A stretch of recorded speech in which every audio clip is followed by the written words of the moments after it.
2009, the International Association for Near-Death Studies had its annual conference in San Diego, California. After interviewing several near-death experiencers, I found that if you listen to their accounts with an open mind and heart, it just might change your life.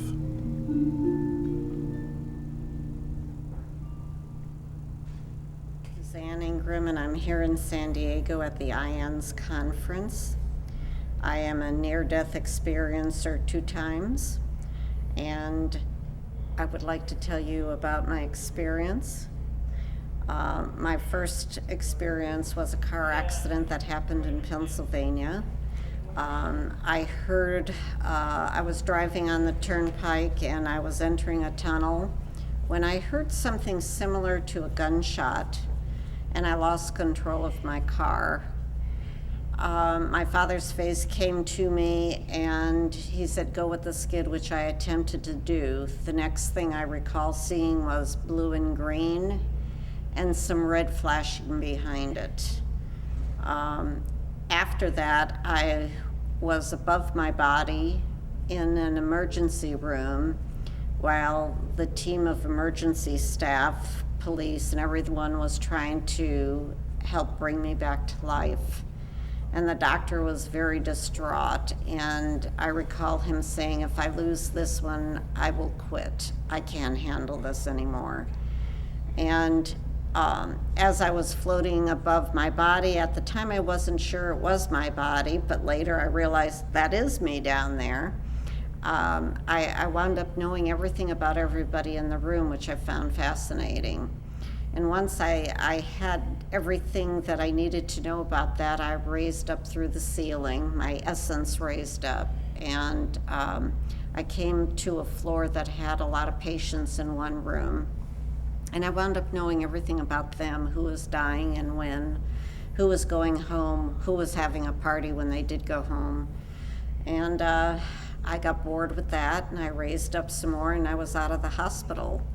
And I kept rising up, and the higher I rose, I felt lighter and freer. It was like my body was, the constricted form that my spirit and soul were in was falling away.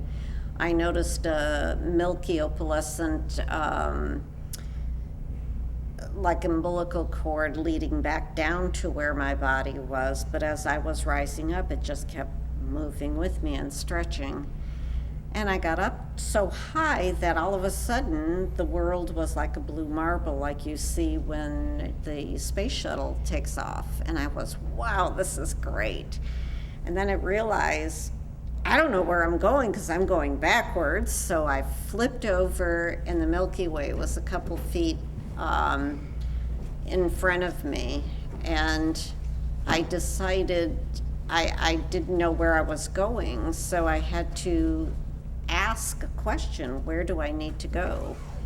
And I looked at all the stars, and I saw one fairly faint but medium-sized star, and I thought, that's where I need to go. I just instinctively knew. You ask a question and you, boom, you're there. It was instantaneous.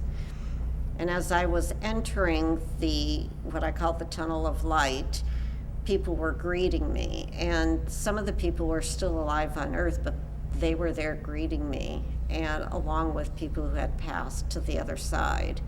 They were welcoming me. There was music playing, and I didn't care. I just had this drive to get to the light, the source, the power, which was totally blinding light, yet I could look at it. It was almost an oxymoron. And I got to the light, and I said, why was my life so difficult? And the essence, the light, God, whatever you want to call it, the source, said, don't you remember you chose this? And he brought in some guides that individually took me to a table and said, remember when you chose this? You also chose these things, and we told you not to because it was too much to handle. But you insisted, you wanted to do it. And then they sent in more guides who went through the same process because I kept choosing a lot of things. Apparently, I wanted to do it all in one lifetime. And then I recalled the choices I made pre-birth. which sort of solidified and said that was okay. So I went back to the light, and the light says, now it's time to judge your life. And I did a life review, which to me appeared as a film strip with the leader holes to it. And each frame was a different instance of something that happened in my life.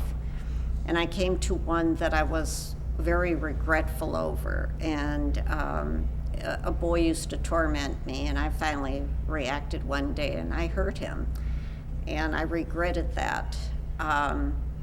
And I told the light that that's what I regretted. And the light told me, well, you know, you've achieved what you went there to do, and you may stay here in the light.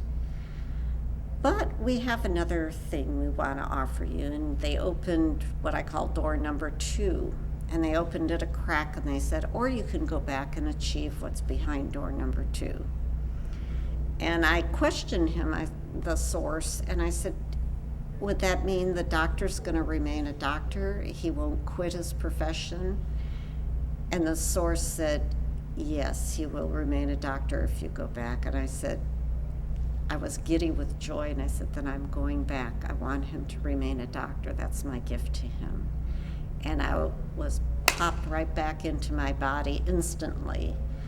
And when I woke up in the hospital room, I was still with glass and blood and and amnesia. And I had amnesia for a couple months, and but the memory of the experience was there, but I had no memory of anything else. I didn't know who I was, where I was.